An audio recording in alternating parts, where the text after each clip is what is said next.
성부와 성자와 성령의 이름으로 말씀드립니다. 한 주간 동안 안녕하셨는지요? 가끔 자연의 섭리가 무섭다는 생각이 듭니다. 자연은 점차 대기의 온도를 낮추기를 거듭하다가 이것이 진정한 겨울이다 라고 시위하듯이 급작스런 한파를 선사합니다. 그런데 제 기준으로 보면 아직 한파다운 한파는 아니라는 생각도 듭니다. 왜냐하면 교회가 새들어 있는 낡은 건물의 수도관이 얼어 멀리 떨어진 마포 세무서의 공용 화장실을 사용할 수밖에 없을 때야 비로소 진정한 한파라는 제 나름의 기준이 있기 때문입니다. 지금까지 햇수로 8년째 이곳에 있는 동안 2번 정도 그런 일이 발생했습니다. 그리고 그 불편함은 이루 말할 수 없었습니다. 자라보고 놀란 것은 소뚜껑 보고 놀란다고 저는 혹시 모를 사태에 대비하여 지난주 내내 수도꼭지를 틀어놓고 조금씩 물을 흘려보내고 있는 중입니다. 한파가 자연의 섭리라고는 하지만 이 정도까지 이르지 않고 지나가기를 바랄 뿐입니다. 그리고 여러분 모두 이 한파를 잘 이겨내시길 빕니다. 세계 각 나라에는 그 나라의 정신적 근원과 토대를 설명하는 신화가 있습니다. 우리가 잘 알고 있는 신화로는 그리스, 로마 신화입니다. 그리고 우리나라도 각 국가가 성립될 때마다 생겨난 신화가 있습니다. 대표적인 예로 우리나라 최초의 국가인 고조선의 단군 신화가 있습니다. 하늘에는 환인이라는 왕이 있었습니다. 그리고 그의 아들은 환웅이었습니다. 환웅은 인간 세계를 다스리기를 원했습니다. 그러자 아버지는 아들에게 고조선을 허락해 주어 인간 세계를 다스리게 하였습니다. 그런데 같은 동굴에 사는 곰과 호랑이가 찾아와 인간이 되게 해달라고 간청합니다. 이에 환웅은 마늘을 먹고 100일을 견디면 사람이 될 수 있다고 일러줍니다. 결국 끝까지 참아낸 곰이 웅렬한 여자로 변신하게 되었으며 환웅과 결혼하여 낳은 자식이 단군이 되었다는 이야기입니다. 그리하여 우리의 조상이 곰임을 알 수 있습니다.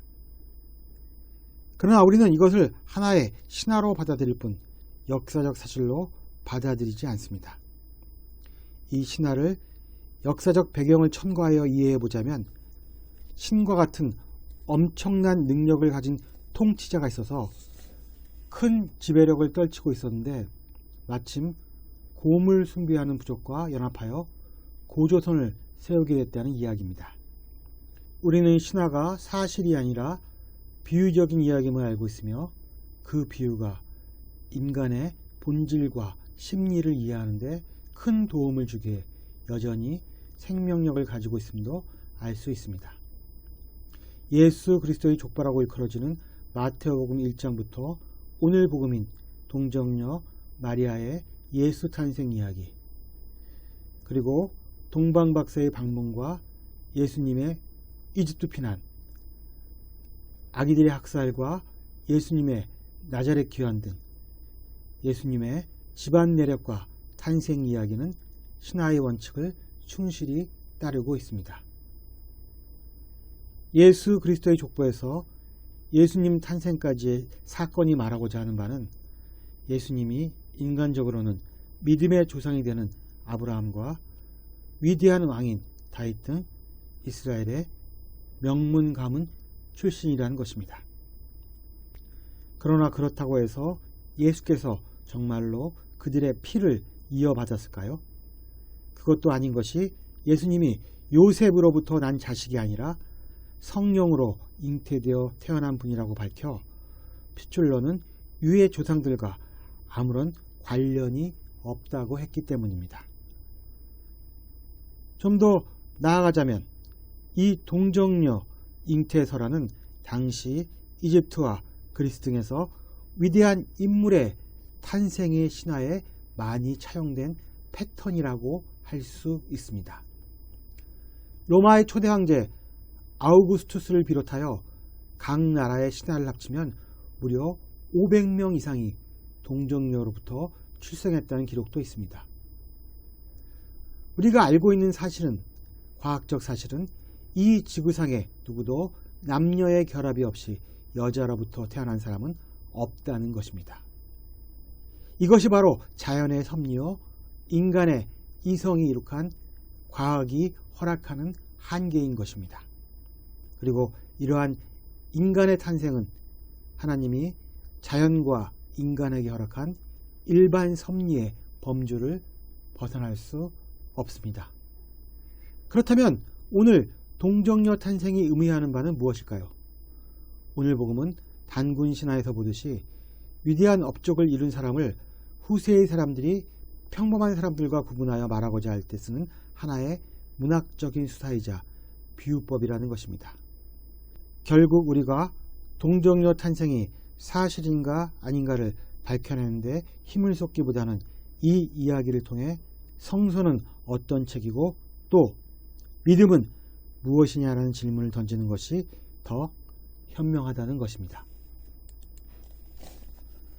오늘 복음이 글자 그대로의 사건이 아니라면 우리가 어떤 시각으로 이 이야기를 바라보는 것이 바람직한 것인가를 스스로에게 물어볼 필요가 있습니다. 먼저 우리는 철저히 예수님의 탄생 이야기를 신앙의 눈으로 바라봐야 합니다. 성령으로 잉태되었다는 의미는 성령이 어떤 물리적인 작용을 하여 잉태를 가능하게 했다는 말이 아닙니다. 그것은 예수라는 분이 하나님의 신성을 직접 품은 분이라는 뜻으로 이해해야 할 것이며, 그렇기 때문에 누구보다도 인간의 한계를 초월할 가능성을 지닌 존재로 이해해야 한다는 것입니다. 또 우리는 예수의 부모인 마리아와 요셉의 신앙에 대해서 들여다보아야 합니다. 누가복음에서 마리아는 하나님께서 보내신 천사 가브리엘을 맞이합니다. 그리고 이러한 말씀을 듣습니다. 이제 아기를 가져 아들을 낳을 터이니 이름을 예수로 하여라. 그러자 마리아는 놀라면서 이 몸은 처녀입니다. 어떻게 그런 일이 일어날 수 있겠습니까? 라고 반문합니다. 다시 천사는 성령이 너에게 내려오시고 지극히 높은 분의 힘이 감싸줄 것이며 태어날 아기를 하나님의 아들이라 부르게 될 것이다 라고 전합니다. 그러자 마리아는 이 몸은 주님의 종입니다. 지금 말씀하신 대로 저에게 이루어지기를 바랍니다 라고 말합니다. 마리아의 이 대답이 뜻하는 바는 마리아는 이미 육신의 예수를 탄생시키기 전에 자신의 영혼의 예수님을 탄생시키기로 순종했다는 의미입니다. 뜻이 있는 곳에 길이 있고 믿음이 있는 곳에 그 믿음에 따르는 행동이 드러나듯이 마리아는 자신의 영혼 속에서 예수님을 탄생시켰으며 그 뒤에 육신의 예수님을 탄생시킨 것입니다. 다음은 오늘 복음에 등장하는 요셉 차례입니다. 마리아는 자신의 결심으로 인해 하나님의 명령을 수행했지만 결과적으로 애매한 처지에 놓이게 된 것은 다름 아닌 요셉이었습니다. 약혼만한 상태에서 살아보기도 전에 여자가 아이를 갖게 된 것입니다. 요셉은 의로운 사람이었습니다. 여기서 말하는 의로움이란 요셉이 율법대로 살아온 사람이라는 것을 의미합니다. 요셉은 의로운 사람이었기에 그는 율법에 따라 마리아의 행동에 대해 가차없이 파혼을 감행하고 마리아를 사회로부터 매장했을 수도 있었습니다. 그러나 동시에 요셉은 매우 신중한 사람이었습니다. 자신이 선택한 여자가 이처럼 가볍게 행동할 리가 없다는 믿음도 있었을 것입니다. 그래서 요셉은 이 일을 세상에 드러내지 않기로 하고 또 마리아에게 피해를 주지 않는 방향으로 이 일을 마무리 지으려 했습니다. 사정이야 알 수 없지만 이렇게 하는 것이 자신과 여인의 자존감을 지키는 일이라고 믿었습니다. 그런데 요셉의 내적 갈증이 깊어갈 무렵 그에게도 주의 천사가 나타나 다윗의 자손 요셉아 두려워하지 말고 마리아를 아내로 받아들이어라. 그의 태중의 아기는 성령으로 말미암은 것이다. 그 아이가 백성을 죄에서 구할 것이다. 라는 전갈이 전해집니다. 그리고 그 말씀에 순종하여 마리아를 아내로 맞아들이는 결단을 하게 됩니다. 여기에 바로 요셉의 미덕이 있습니다.